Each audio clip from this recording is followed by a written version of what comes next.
Hoy, México está en el centro de la mayor disputa económica del siglo, y las decisiones que se tomen ahora pueden marcar nuestro futuro por décadas. Mientras Estados Unidos y China escalan su guerra comercial en 2025, México enfrenta una pregunta crítica. ¿Estamos viviendo la oportunidad histórica del nearshoring por nuestra cercanía con Estados Unidos o estamos entrando al mayor riesgo geopolítico de nuestra generación? Lo que pasa en esta rivalidad afecta directamente nuestros empleos, nuestras industrias, las inversiones que llegan o no llegan al país y el liderazgo de México en América Latina.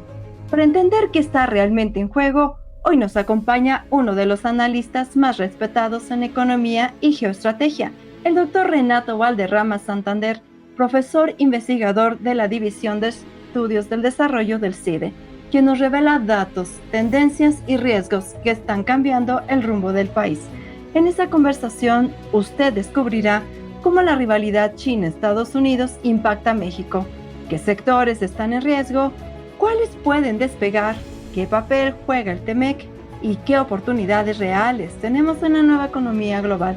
Acompáñenos y cuéntenos en los comentarios si México está aprovechando su ventaja estratégica o la está perdiendo. Su opinión es clave en este debate. Vamos a la entrevista.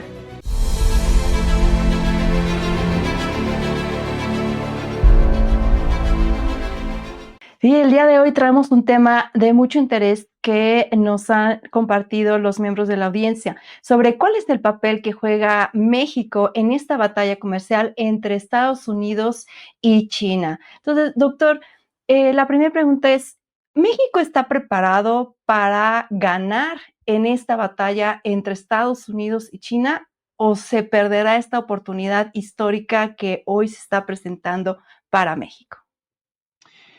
Es una excelente pregunta. Voy a tratar de poner un poquito de contexto para entrar de lleno a la pregunta. Aquí hay dos temas que están correlacionados para poder dar una opinión con un poquito más de información. La primera es que México, en su etapa postrevolucionaria, y sobre todo, digamos, en la época de los 60, ¿no? Que fue el famoso milagro económico mexicano, crecíamos al 6% anual, hospedamos justamente las Olimpiadas, que era como la graduación que tiene una economía en desarrollo, ¿no? De que va muy bien, en fin. Y luego vino en 70s con dos gobiernos, obviamente del partido en aquel momento oficialista, el PRI, donde pues se apuntalaba justamente, o se sigue apuntalando, una visión de política industrial nacional. Entonces se crearon grandes centros industriales mexicanos con capital mexicano para generar industria mexicana. Uno, por ejemplo, Sicarza, ¿no? La parte acerera, siderúrgica acá en Lázaro Cárdenas, en Michoacán. El caso de Ciudad Sagún en Hidalgo para crear la parte metalmecánica automotriz, en fin, los trenes, ¿no? Los vagones del metro de Ciudad de México. En fin, había toda esta cuestión, ¿no? De generar, digamos, un proyecto nacional industrial. Pero vinieron varias cosas, ¿no? Tanto externas como internas, crisis, ¿no? Sobre todo precio del petróleo, luego internamente, bueno, pues un régimen que también en la parte de toma de decisiones estaba ya empezando a tener problemas serios. Vino justamente aquel evento 2 de octubre, luego el halconazo en los 70s. Es decir, venían ya momentos complicados, no solamente para México, pero también para la economía de Estados Unidos. Bien, los 80, esta década para la región de Norteamérica es vital, porque Estados Unidos empezaba a perder competitividad con actores como, por ejemplo, Alemania y Japón. Y entonces viene justamente la época de Peter Reagan, ¿no? Y los Reaganomics, en Gran Bretaña, Thatcher, ¿no? Y esta nueva época, y viene una nueva, digamos, visión de hacia dónde hay que ir, y es lo que se ha, digamos, llamado como el neoliberalismo, ¿no? Es decir, apostar en liberalizar los mercados, apostar en que las economías se abrieran, la ventaja competitiva, ¿no? De cada nación, etcétera. En el caso mexicano, la nueva élite política se empieza a formar en esos cuadros teóricos, ¿no? Académicos, sobre todo en universidades de Estados Unidos, Chicago, Yale, Harvard, y por primera vez tenemos un presidente no abogado, sino economista, y van a venir tres digamos, ahora sí, en la misma, esta etapa, ¿no? El que va a ser un parteaguas, obviamente, es el presidente Carlos Sáenz de Gortari, que ya va a implementar justamente lo que él aprendió con sus maestros en Estados Unidos, en Harvard, ¿no? De liberalizar la economía. Y entonces aquí es cuando viene la negociación del famoso Telecán, el NAFTA, donde México, en este caso el liderazgo, decide nuestro liderazgo que nosotros vamos a conectarnos a la economía de Estados Unidos para fortalecer la industria, la competitividad industrial de Estados Unidos, lo cual en la lectura no era, bueno, si Estados Unidos se beneficia, también nosotros, porque vamos a generar aquí empleo manufacturero bien pagado, etcétera. Y bueno, esta fue, digamos, a lo que se apostó a nivel nacional en México y a nivel, evidentemente, Norteamérica. El problema vino en los noventas, sobre todo finales, y 2000 principios, porque Estados Unidos empezó a modificar su componente económico y a desindustrializarse. Entonces el capital empezó a invertir en Wall Street y ya no en Detroit, ya no en Pittsburgh, ya no en los centros industriales. Y entonces todo lo que fue la industria, que empezó con México, sobre todo con el Telecán, se empezó a deslocalizar y a localizarse en aquellas economías que producían más barato, o sea, el componente principal, la mano de obra. México pues, era el más evidente y ahí empezó, pero China, que ya venía pidiendo su ingreso a la OMC, Estados Unidos empezó a dilatar ese proceso de negociación muy durísima que hubo durante muchos años entre Washington y Beijing, pero en 2001, en la época de presidente Bush, padre, y luego Clinton, fue cuando se aprueba que China entrara a la OMC, en la idea desde Washington de que China iba a ser la gran plataforma industrial. Pero hubo una pequeña cuestión que no leyeron en Washington o no la leyeron correctamente, y era de que China se iba a industrializar, pero con tecnología propia. Es decir, no iba a ser un sistema maquilador como el mexicano, sino que iban a partir de la llegada de empresas transnacionales, en este caso primero de Asia, ¿no? Japón, Corea, Europa y luego Estados Unidos. Para México, para Estados Unidos se van a quedar un poco como México, ¿no?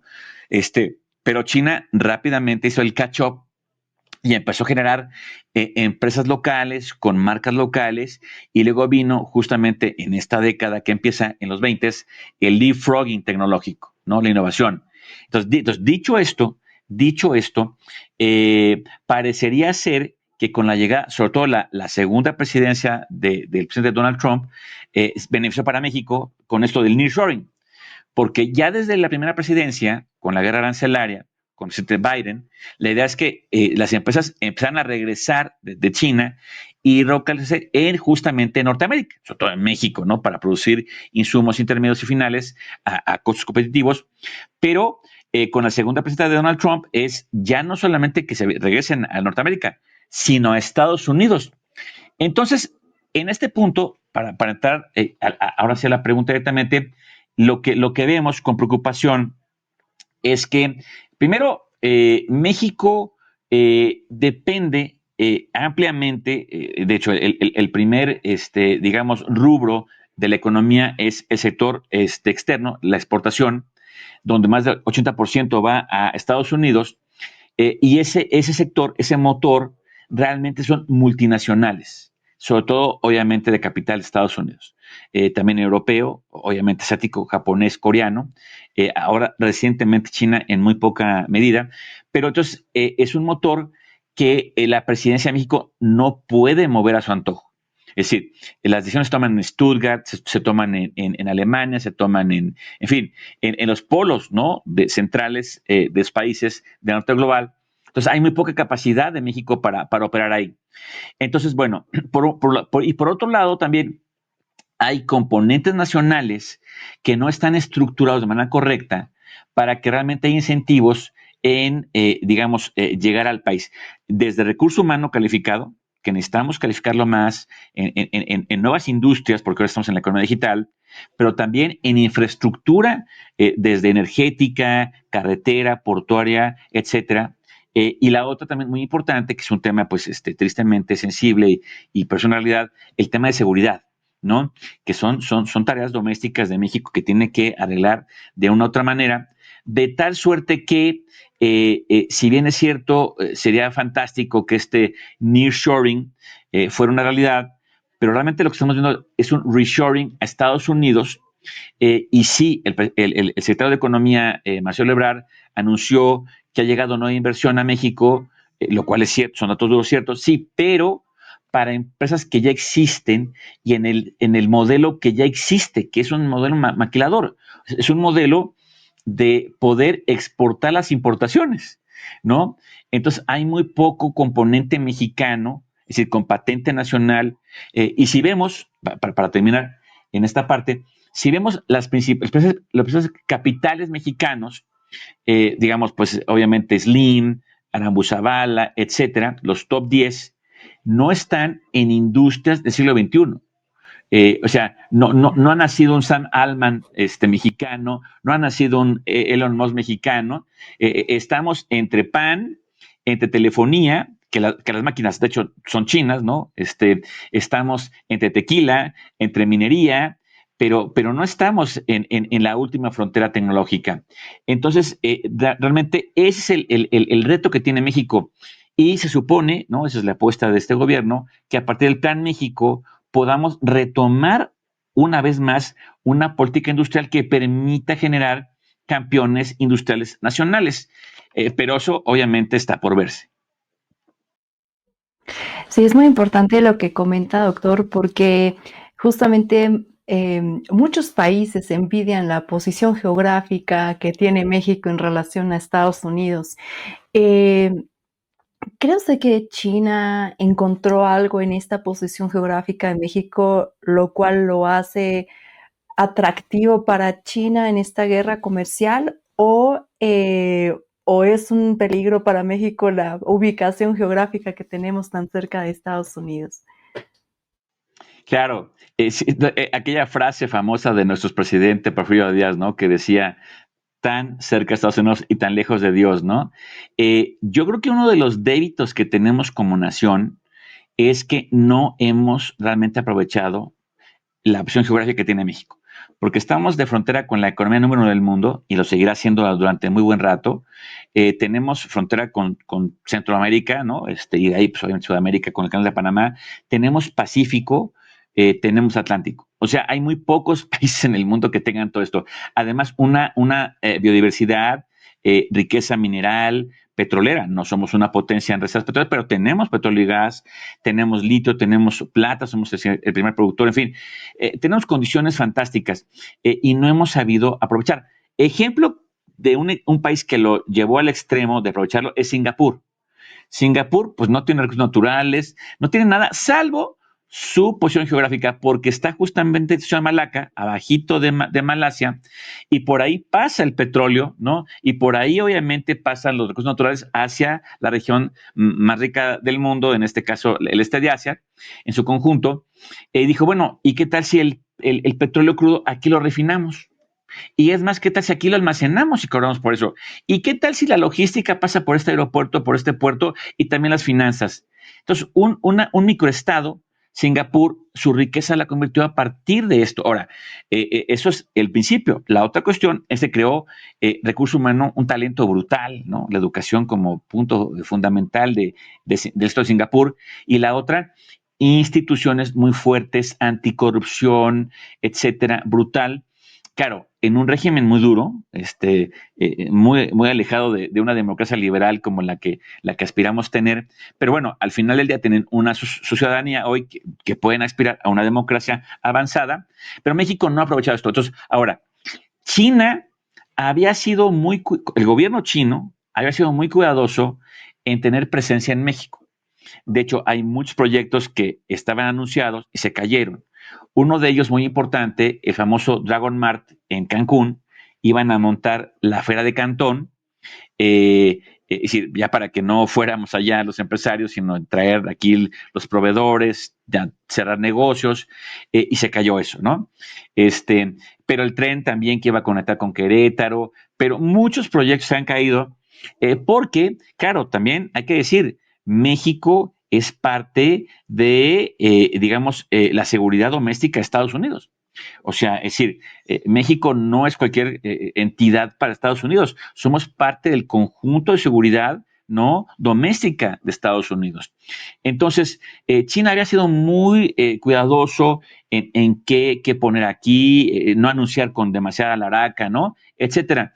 Y la paradoja que tenemos hoy en México, y es una paradoja que bueno, hay que tener una gran inteligencia en este momento para resolverla, es, por un lado, somos vecinos de Estados Unidos y eso no va a cambiar porque la frontera se va a quedar ahí, ¿no? Además, ha sido muy benéfico para algunos sectores el Telecán, luego Temec, es decir, somos una economía ya extremadamente, es decir, México, la economía de México y Estados Unidos hoy es como cuando juntamos una plastilina blanca y una negra y ahora es gris. No hay forma de volver a regresar a colores originales. Ya no hay blanco y negro, somos gris, estamos interconectados porque la economía americana se ha beneficiado de la mano de obra mexicana, insumos y viceversa. Aquí el empleo que se ha creado, las ciudades que se han generado, las oportunidades, etcétera.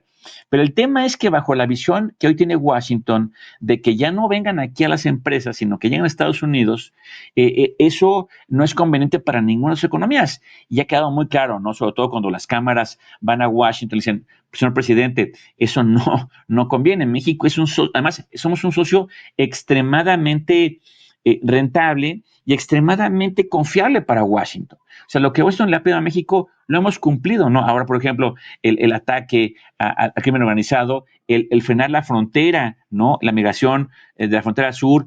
O sea, México ha sido realmente un socio confiable, no importa qué gobierno, ¿no? Si antes el PRI, el PAN, ahora Morena. Entonces, y por otro lado, lo que México hoy requiere es cantidades importantes de dinero para desarrollar infraestructura. O sea, el Plan México requiere mucho dinero. Lo vemos hoy, por ejemplo, con el metro. Acaban de abrir la línea 1 del metro que estaba cerrada. Tardó mucho tiempo porque costó mucho. Entonces, si el dinero no va a venir digamos, de Estados Unidos o de Europa, que también tienen ahorita un problema serio, tiene que venir de algún lado. Y China tiene obviamente las arcas abiertas en su plan estratégico, que es el famoso la ruta la franja y la ruta, el One Belt One Road, y por otro lado también tiene hoy, pues, digamos, tecnología. Entonces México requiere tecnología y capital, que China lo tiene y lo quiere poner en México, pero claro, en esta relación que tenemos con Estados Unidos, donde somos socios estratégicos, pero que hoy tenemos una visión diferente desde Washington y México. Entonces, es un momento muy, muy importante porque, termino con esto, además hay otro factor que nos juega en contra. Por un lado, efectivamente, esta nueva gobierno ha logrado atacar la pobreza, quedó comprobado datos duros, sí, pero no estamos creciendo. Entonces, hoy el gobierno mexicano tiene que sacar dinero del sector privado. Pero el sector privado hoy también tiene momentos difíciles. Entonces, necesitas apoyarlo más, no exprimirlo más. Y para esto, también junto con este reto que tenemos hoy, que no crecemos, está el reto del bono demográfico. Hoy todavía tenemos una parte importante de la población que está en edad de trabajar. Tenemos que ya en el norte global es un tremendo problema y en el norte de Asia, ¿no? Corea, Japón, etcétera. Pero si esta mano de obra no se califica, sobre todo en habilidades de la economía digital y con empleos bien pagados y además formales, se pierde este bono. Y este bono también le conviene a Estados Unidos porque seguimos manteniendo una mano de obra calificada y barata comparativamente con otras áreas y además pegada a Norteamérica. Entonces, yo creo que México, esta presidencia, tiene que sacarle más jugo a nuestra geografía. Cómo saber negociar con un Washington que hoy la tiene también difícil y con un Pekín que sabemos que pues, hoy tiene una rivalidad que prácticamente es una guerra comercial, tecnológica, pero es una guerra donde tienes que tomar bandos, ¿no? Pero ¿qué es lo que más le conviene a México? Si China buscase un aliado ideal en América Latina, ¿quién competiría con México en este ranking, por así decirlo, de con quién fortalecer esa posición en esta batalla comercial? ¿Y México ante qué país estaría perdiendo pues esa ubicación tan importante que tiene ya? Claro, también excelente pregunta. De hecho, esa batalla ya la estamos perdiendo. Con el primer país que estamos perdiendo la batalla es con Perú, porque justamente China acaba de, no acaba, sino ya se ha desarrollado un gran puerto comercial en el Pacífico que se llama Chancay, arribita del Callao. Pero este puerto no solamente es para beneficio de los productores en Perú, sino que se va a conectar por tren hasta Santos, Brasil, de tal suerte que va a ser una ruta terrestre que va del Atlántico al Pacífico y viceversa, donde va a conectar con Mercosur, ¿no? Y evidentemente con Perú.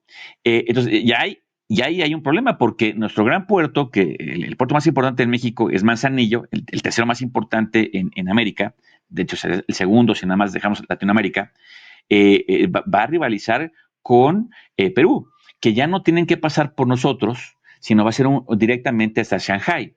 Es Shanghai, Shanghai.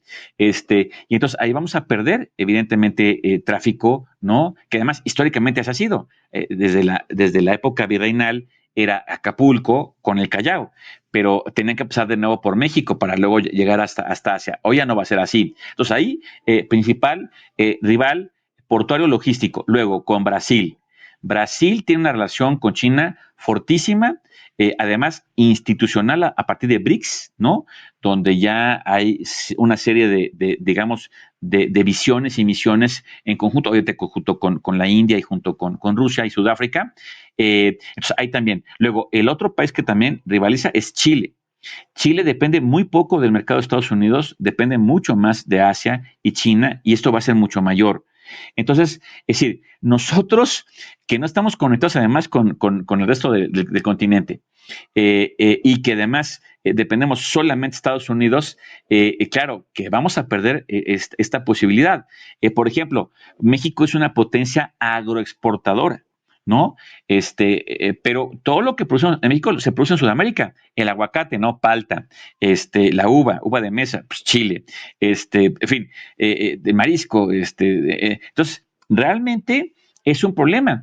Y una cosa que yo he comentado varias veces, de hecho, con funcionarios de la Embajada de Estados Unidos en México, en otros países de América Latina, y esa es digamos, una propuesta que no tengo hoy, sino de tiempo atrás. Cuando estaba negociando el Telecán, había un grupo de académicos en Washington que puso en la mesa que pudiéramos pasar de solamente un proyecto de libre comercio, o sea, un FTA, que eso es lo que es el Telecán y el TEMEC, a una visión más tipo Unión Europea. Es decir, donde desde Estados Unidos se crea un banco central, para ayudar al desarrollo no integral de México, o sea, elevarlo para que tuviera condiciones ya más Norteamérica, lo que pasó con Europa. O sea, recordemos que en los 80s, Portugal, España y Grecia entran y con fondos de la Unión Europea levantan las condiciones no materiales y humanas de España. O sea, si España y Portugal tenían condiciones de vida peores de las que tiene México. Pero si hoy vemos, bueno, ha sido además subsidio al campo, ¿no? O sea, el campo español se subsidia de la Unión Europea, Banco Central, en fin, el Erasmus, ¿no? Una movilidad de ciudadanos, de estudiantes, en fin. Y es muy curioso porque en la época justamente de Obama, lanzaron un proyecto con China fantástico que fue el 100,000. 100,000 estadounidenses iban a ir a estudiar a China, a aprender chino, China iba a mandar una cantidad igual, 100,000. Y luego lanzaron las famosas land granted, ¿no? O sea, las universidades públicas americanas, Ohio State, Penn State, con programas, digamos, muy importantes con sus contrapartes chinas, otro programa entre Johns Hopkins y la Universidad de Nanjing. Y yo decía, porque yo estaba viendo justamente en China este proceso, ¿cuándo Estados Unidos a México le ofreció 100,000 becas?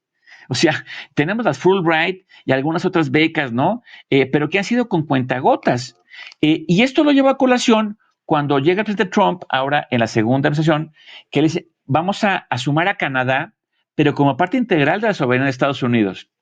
Yo dije, bueno, pues era justamente el sueño de algunos en Washington y en México, de, bueno, o sea, a ver, si somos una región integrada con una gran cantidad de mexicanos que viven allá, etcétera, de hecho, pues prácticamente es una, después Estado de México sigue la minoría mexicana que vive allá, pero claro, la visión en Washington nunca ha sido sumar a México como parte de Norteamérica a nivel ya integral de libre tránsito de personas, bienes, capital, un banco central. Yo creo que ese es un error de Washington que hoy lo está pagando y lo va a pagar porque si hubiéramos levantado el nivel de vida del mexicano, 130 millones, a un consumo doméstico mayor como el de Estados Unidos, pues hoy los productos americanos aquí se venderían mucho mejor, habría, en fin, era un ganar-ganar, pero nos mantenemos como, o sea, nuestra ventaja comparativa sigue siendo la mano de obra barata. Cuando competíamos con China en el 2000, y hoy China la mano de obra es carísima. Y ya China, la costa está ya está, o sea, ya nos, o sea, no estamos en un canal. Estamos hoy con Vietnam, ¿no? En mano de obra. Pero Vietnam además también nos va a rebasar si sigue con este plan. Indonesia está proyectado para que sea la cuarta economía del mundo y México se va a estancar en esto, ¿no? Entonces, y también no le conviene a Estados Unidos que aquí se estanque la economía porque parte de lo que alimenta el narcotráfico y estos problemas es la pobreza y la falta de oportunidades. Entonces, igual el tema migratorio. Entonces, yo creo, y esa ha sido mi evaluación de tiempo atrás, que hay una lectura incorrecta de una parte de los funcionarios en Washington que no nunca, o sea, ahora se acaba de reimprimir el libro de Alan Ryding, México, Estados Unidos, vecinos distantes. Ahora somos más distantes todavía, ¿no? Cuando tenemos que ser todavía mucho más compenetrados. Sí, es contradictoria la historia y las políticas que se han tomado en los últimos años para, en vez, como bien decía doctor, de fortalecer esta región de América del Norte, pues fragmentarla y que sea más propensa a estas lógicas de cierta manera pues nocivas para la sociedad, ¿no? Como la cuestión del narcotráfico, la cuestión de la inseguridad, la cuestión de, eh, del- de las drogas, ¿no? El tráfico de drogas y todo esto, ¿no? Entonces, eh, para México, desde la presidencia, ¿cuál sería la mejor estrategia que podría tomar en estos momentos eh, para, sabiendo que esta batalla ya está muy medida y que de cierta manera para México no le sería muy posible, digamos, que compenetrarse más con China, sino geográficamente es más lógico que lo haga con Estados Unidos? ¿Qué tendría que hacer para poder afianzar entonces ya un lado mucho más sólido con Estados Unidos? ¿Hay el capital necesario para fortalecer esa relación o cuáles son los retos que se enfrentan actualmente? Ay, es una pregunta excelente y extremadamente delicada. Porque si uno ve, ¿no? Si uno ve las proyecciones del crecimiento mundial vía PIB nominal, lo que vemos que, o sea, en 22 años, 20 años quizás, ceteris paribus y todo permanece constante, es que China va a rebasar a Estados Unidos como la primera economía del mundo, ¿no? De hecho, ya China es la primera economía del mundo, pero medida en poder de compra, ¿no? En paridad de poder de compra. Ya, de hecho, es muy grande ya la brecha entre China y Estados Unidos. Pero en PIB nominal, obviamente, Estados Unidos sigue siendo la primera, pero China lo va a rebasar. Y luego la India va a ser tercera economía. Indonesia va a colocar muy rápidamente en la cuarta. O sea, en las primeras top 5 hay 3 de Asia, donde Japón baja, pero va a estar ahí en el top 10. En 25 años más, o sea, en 50 años desde ahora, la ecuación ya no solamente va a tener a Indonesia, pero también a Nigeria, va a tener a países que hoy son del sur global y que además están sobre todo en Asia. El norte global, sobre todo Europa, de hecho ya Francia e Italia en esa previsión ya no están ahí. Alemania va a caer junto con Gran Bretaña prácticamente ya para salir 9-10. Estados Unidos se queda como tercera economía del mundo. Entonces, por eso decía, veo muy arriesgado esto para México, porque estamos conectados hoy a una economía que también tiene problemas estructurales, que es la estadounidense, donde, digo, Estados Unidos, además, hay que decirlo, Si no fuera por Texas, California, Nueva York, estaría en problemas serios. Porque ahí está justamente la nueva economía de Estados Unidos. Entonces, y bueno, y también se ha polarizado tremendamente la economía. O sea, muy pocos controlan ya la economía americana. O sea, 10% controla el 75% de la economía de Estados Unidos. Entonces, por eso la otra parte vive en campers, vive Nomadland, ¿no? Esta película basada en la novela. Y vemos todos estos problemas también de consumo de narcóticos y otros problemas gravísimos que tiene la ciudad de Estados Unidos, ¿no? Entonces, en ese sentido, si México se queda solamente a futuro con la apuesta de un solo mercado que no está en su mejor momento, que de hecho es al contrario, va hacia atrás, pues es evidente. O sea, México tiene que diversificar su economía, sus socios comerciales, y estos están en Asia, y el principal es China. Pero claro, dada la relación tan complicada que tiene Washington con Beijing y estamos nosotros en medio, somos como el jamón del sándwich, ¿no? Tenemos complicadísimo. Yo, o sea, si me preguntan a mí, bajo, estando aquí sentado, ¿no? Sin tener esta complejidad de un país, ¿no? Como lo tiene la presidenta Clara Sheinbaum, tendríamos que diversificar más nuestra economía, depender menos de Estados Unidos, y sí, a ver, la relación con Estados Unidos para México es de seguridad nacional. O sea, lo que le pasa a Estados Unidos hoy va directamente hacia México. Si le da una gripa, nos da pulmonía. O sea, hoy así estamos. Entonces, es la más estratégica que tenemos por las condiciones previas del 90, ¿no? O sea, hoy tenemos los 90, ¿no? Que nos retumban en la cabeza. ¿Por qué no hicimos otra cosa en aquel momento? Pues no se hizo y hoy tenemos eso. Pero está China por otro lado. Y tenemos que tener una relación con China muy inteligente, cooperación económica, comercial, en temas que no sean delicados en la agenda con Washington. Por ejemplo, todo lo que tiene que ver con IA, ¿no? Telecomunicaciones, que sabemos que es un tema sensible para Estados Unidos, pero entonces con otras industrias, otros temas, y no solamente con ellos, con Corea del Sur. Corea del Sur es el cuarto socio comercial de México, que también tienen tecnología, pero vienen muy fuerte la India, Indonesia, Filipinas, en fin. Entonces tenemos que diversificar. Y ahí hay otro gran problema. La presidencia de López Obrador desmanteló ProMéxico. No tenemos un organismo de promoción de México hacia el exterior. También desapareció las oficinas de Secretaría de Economía.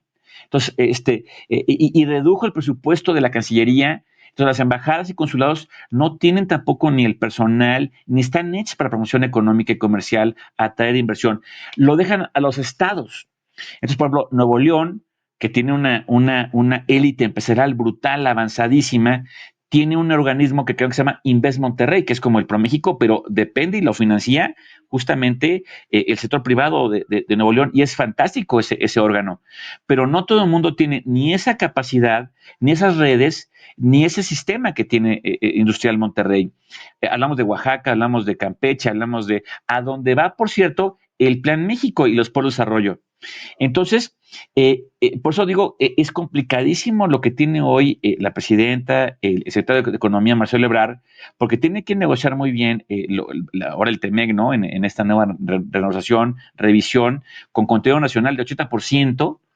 Con lo cual, obviamente, pues es dejar a China fuera de esta jugada, ¿no? Porque China quiere invertir, pero si no lo dejas, 80%. Y además, con otra agravante, debo decirlo, México se va a quedar como productor de automóviles de combustión, ¿no? De combustión fósil, o sea, gasolina, mientras que el mundo se mueve a energías verdes. Y bajo esta prohibición de traer a las principales productoras de coches eléctricos en el mundo, que son las chinas, porque es un tema sensible, entonces también dejan a México fuera del siglo XXI en términos de una industria que es la más importante, que es la automotriz para México. Entonces, todo eso, y yo no sé por qué en Washington no lo ven, o si lo ven, no quieren actuar, porque nuestra solución sería efectivamente, bueno, vamos a ser parte de Norteamérica, ya lo somos, pero digamos con derechos, pues, ¿no? Porque no tenemos obligaciones.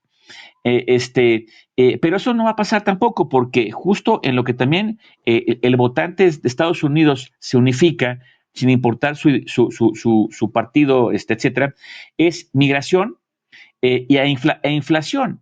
Entonces, no quiero inmigrantes y quiero productos baratos.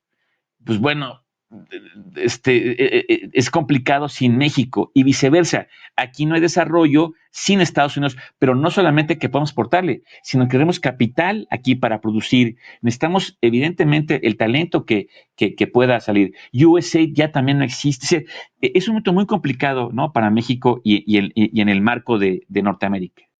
Sí, sin duda un escenario nada sencillo para la presidenta Sheinbaum y para el equipo, ¿no?, que tiene en el gabinete Marcelo Ebrard, y pues dejando esto a manos de los estados, es la mejor estrategia que se prevé administrativamente en cuanto también a los capitales que se están moviendo por regiones en el país. Eh, ¿O valdría la pena manejar algo mucho más fuerte desde el nivel federal? ¿Cómo lo ve usted, doctor? Claro, estudiando los casos de éxito de las economías del este de Asia, la respuesta ha sido federal, ¿no?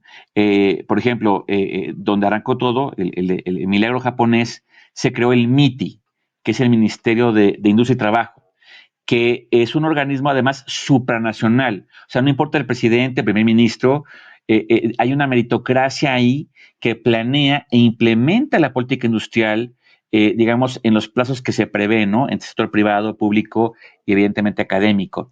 Corea luego superó ese modelo, ¿no? Durante la época de Park Chung-hee, China superó el modelo coreano, ¿no? A partir de agencias públicas y planes quinquenales, etcétera.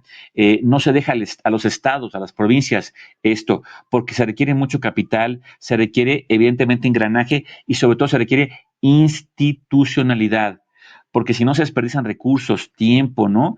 Entonces, México, de hecho, el Plan México intenta hacer eso, pero otra vez, si no hay recursos económicos, porque no los hay, no crecemos económicamente, es un problema. Luego, nuestro uso más importante la tiene complicada domésticamente ellos y también nuestra relación con ellos, entonces esto no va a funcionar. Y caso concreto, por ejemplo, acabo de estar en Aguascalientes la semana pasada, reunión con empresarios, y ahí tienen un debate, por ejemplo, ¿no? Que es muy interesante para poner ejemplo a esta pregunta. Aguascalientes tiene una fuerte presencia asiática a partir de Nissan, ¿no? De hecho, si uno aterriza en Aguascalientes y va en la carretera hacia la ciudad, pues está la planta 2, la planta 1, y uno sigue en la carretera y ve Nissan, o sea, capital japonés.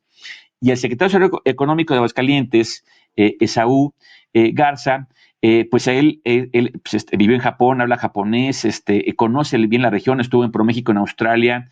Entonces, eso le facilita a Aguascalientes, con la visión también de la gobernadora Teresa Jiménez. Entonces, lo que más han hecho es atraer inversión extranjera de Asia. Acaba de regresar una misión de Aguascalientes a la India. Y hay un debate internamente de que está mal esta visión de Aguascalientes porque están demasiado hacia Asia en vez de hacia Norteamérica.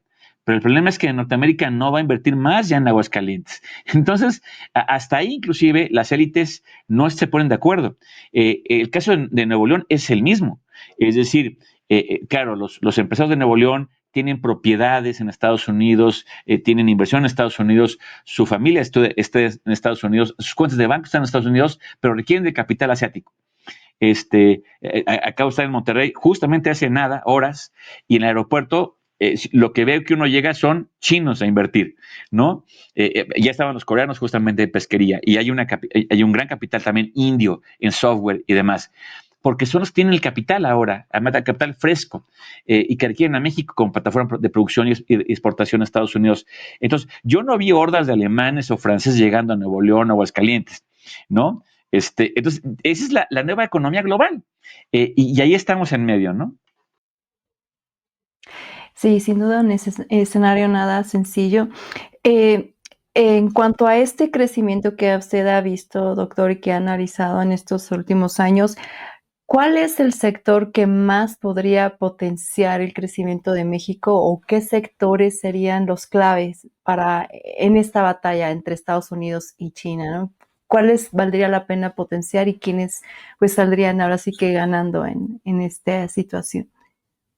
Hijo, qué excelente pregunta también esta. O sea, yo aquí veo dos sectores, ¿no? Curiosamente, el tradicional, por así decirlo, ¿no? metalmecánica, herramental, ¿no? Etcétera, que es el corazón de una práctica industrial. Y otro nuevo sector, y pongo nuevo entre comillas, nuevo para México, pero ya tiene más de 2 décadas en algunos países, y es el de industrias creativas, sector servicios, ¿no? Bajo la economía digital. De hecho, hoy tuvimos una reunión en Concamín donde se lanzó un comité justamente para que se trabaje junto con el gobierno federal para trabajar directamente en el sector. Yo ahorita entro a este tema. El sector tradicional. Hace poco entrevisté a pequeños y medianos empresarios y di con uno que me llamó mucho la atención. Este señor se dedicó al sector textil, hablamos de noventas, ¿no? Claro, con la competencia china tronaron, porque obviamente es intensivo en mano de obra, entonces tronaron. Pero su capacidad, sus habilidades están en el sector. Y entonces, este señor, este empresario, emprendedor de hecho, con olfato, detectó un nicho de mercado y es justamente textiles para mascota. ¿No? Ahora ya tenemos perrijos, gatijos, ¿no? Ya, es decir, hay un cambio, ¿no? En el consumo. Y entonces él lo que empezó a hacer fue ropa para mascotas, sobre todo para perros, ¿no? Y entonces empezó, digamos, lentamente, tímidamente a promocionarse también en redes y le empezaron a comprar, pues en Durango, en Guadalajara, en fin, porque pues, hace muy buena ropa, él sabe cómo hacerlo. Pero claro, sabemos que la vida de una pyme es muy corta porque evidentemente los costos aumentan, hay competencia, etcétera.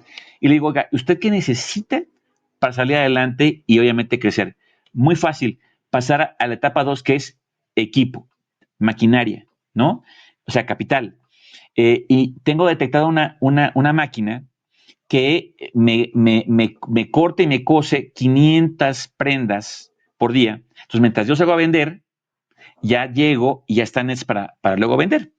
Y le digo, bueno, ya sabe que sí, la mejor del mundo es fulanita, que es China, y vale 500,000 pesos. La tengo así detectada y con eso me voy para arriba, creo más empleos, pago más impuestos, etcétera. Y le digo, ¿y qué le falta? Me dice, bueno, pues capital.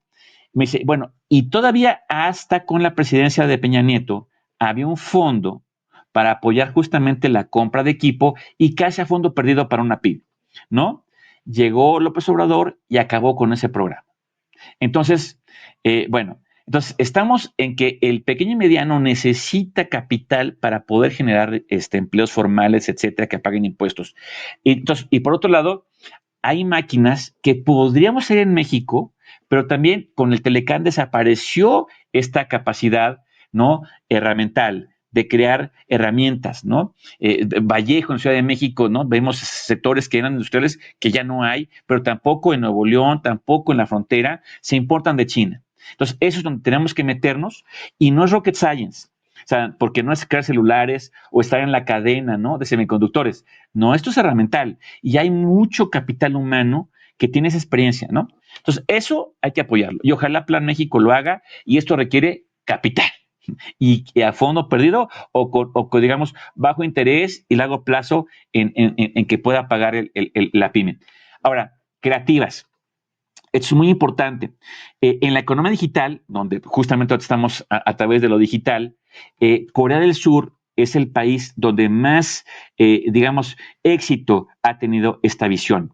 ¿Y de qué hablamos? Hablamos de películas, hablamos de todo lo que es ahora las plataformas como Netflix, hablamos también de la moda, hablamos de la cosmética, hablamos de la música, al punto que la economía de México y la coreana, en PIB nominal, prácticamente estamos igual, 13, 14, en fin, pero Corea se convirtió en el país más innovador en la Tierra, ¿no? Es decir, en número de patentes, en número de todo esto. Entonces, lo que hizo fue volcar esto al sector servicios, pero justamente en creativas. Entonces, hoy la economía de Corea depende más su PIB de esto, de música, cine, que de celulares y coches. O sea, entra más dinero a Corea por esto. 5% del PIB de Corea ya son creativas. Justamente hoy en la mañana decía el secretario de Economía que en México, así, ya siendo muy benévolos, es 2.8, en Corea es 5, es el doble que en México. Pero ya casi el 12% de su PEA, de su población económica activa, depende de sectores creativos que son mejor pagados, que además tiene un componente de género porque la mujer puede estar en casa, home office, y además también, en el caso mexicano, un componente que ataca a comunidades, evidentemente, del sur de México, ¿no? Porque son artesanías, etcétera. Entonces, en México apenas hoy tuvimos la primera sesión en Concamín para sacar este proyecto. Este año hemos tenido sesiones, la primera.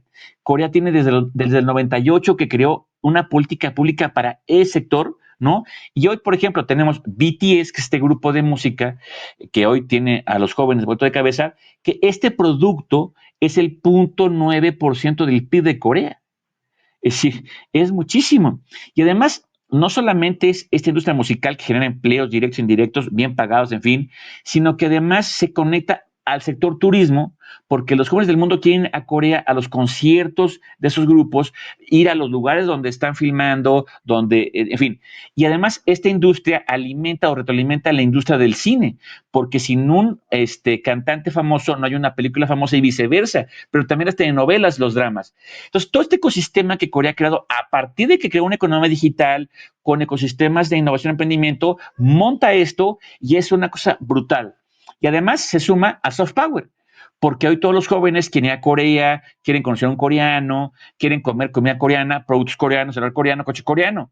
Entonces, México tenemos una herencia histórica brutal, una ecodiversidad, pero lo vendemos como siglo XX. Y una cosa muy importante es que además en el sector también tenemos un déficit.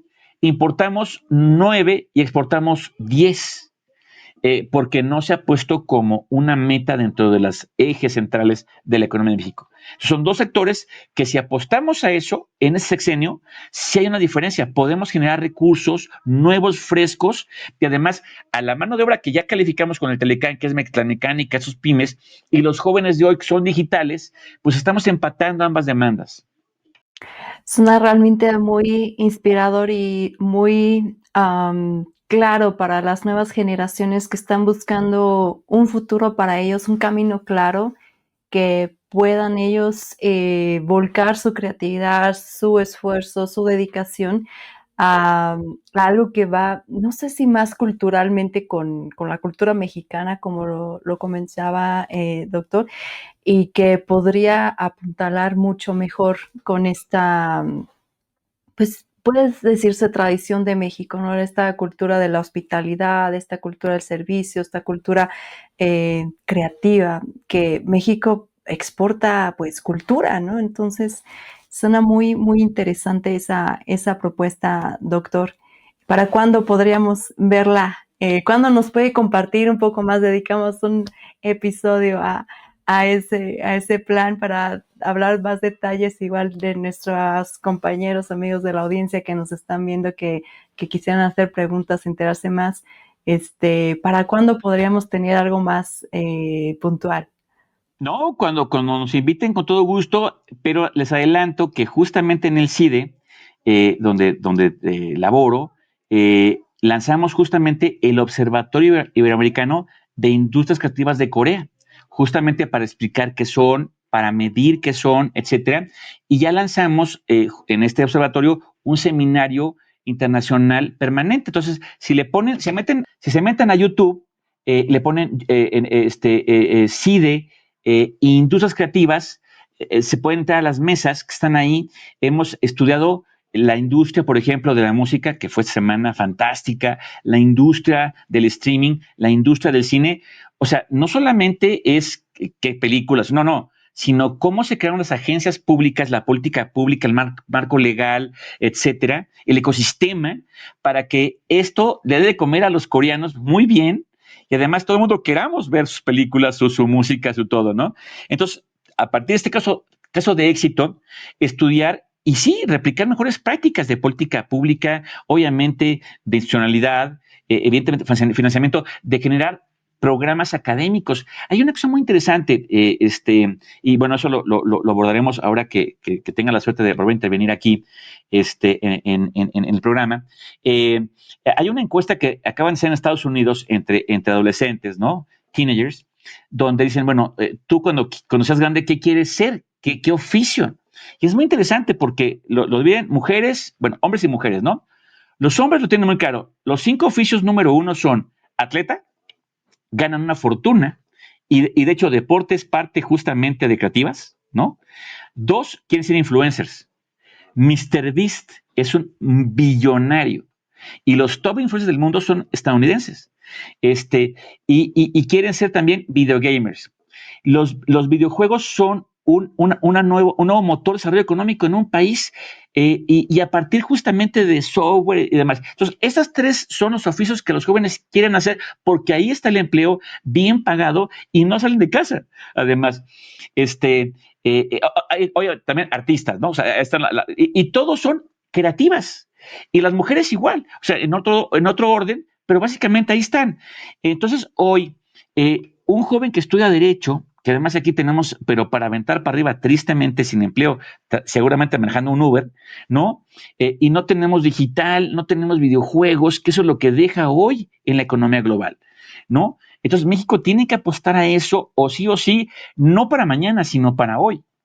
Pues, doctor, esperemos que todas esas iniciativas y esos esfuerzos se vayan concretando, como bien lo decía usted, en políticas públicas que garanticen a largo plazo, pues ahora sí el futuro de las siguientes generaciones y para que pueda estar en un país mucho más competitivo que el que nos tocó vivir a nosotros, que nos tocó ver sembrar desde los 90 y pues hoy estamos viviendo los frutos de esas acciones y bueno, ojalá que desde hoy se pueda sembrar hacia ese futuro, como decía usted, en 50 años, ¿dónde vamos a estar?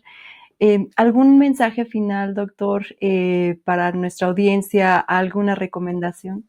Claro, yo creo que uno de los retos que tiene México como nación es nuestra élite, o sea, los que toman decisiones, sector público, privado y obviamente académico. Y por razones, yo diría, obvias, o sea, es decir, es normal, nos hemos formado con una óptica del siglo XX. Y el siglo XX quiere decir el norte global dominando y tecnologías del siglo XX. El siglo XXI nos dice que los nuevos actores económicos y políticos del mundo van a estar en el sur global, sobre todo en Asia, y hay una nueva tecnología. Entonces, nuestra élite tiene que entender, no tiene que gustarle, pero tiene que entender que hacia allá va el mundo. Entonces, si hoy es obligatorio hablar inglés, y lo va a seguir siendo en un rato más, evidentemente, y obviamente estudiar allá en el norte global, también lo va a hacer empezar a aprender idiomas de Asia y hacer estancias en Asia. Y también crear una cultura tecnológica, ¿no? Es decir, el debate en la academia, ¿no? ChatGPT ya llegó para quedarse. Es como el coche, llegó para quedarse. Tiene un lado negativo y un lado positivo. Pero entonces, ¿cómo nuestra élite se mueve el siglo XXI a nivel geopolítico y a nivel geoeconómico y tecnológico? Es el reto que tenemos, porque son los que toman decisiones. Entonces ya no podemos tomar decisiones con base en el siglo XX, estamos en el XXI. Así es, doctor. Pues muchas gracias por toda la información, la experiencia que ha podido compartir aquí con nuestra audiencia de líderes del mundo hispano en toda América Latina que nos escuchan. Y pues esperamos tenerlo de vuelta, doctor Renato Valderrama Santander del Centro de Investigación y Docencia Económica CIDE de México. Muchas gracias por estar con nosotros. Al contrario, gracias por la invitación y nos vemos pronto. Claro que sí. Así que díganos qué otros temas quisieran que tocáramos en el programa y aquí volvemos a invitar con mucho gusto al doctor Valderrama. Estamos con ustedes, así que denle like, suscríbanse y déjenos sus comentarios. Hasta la próxima.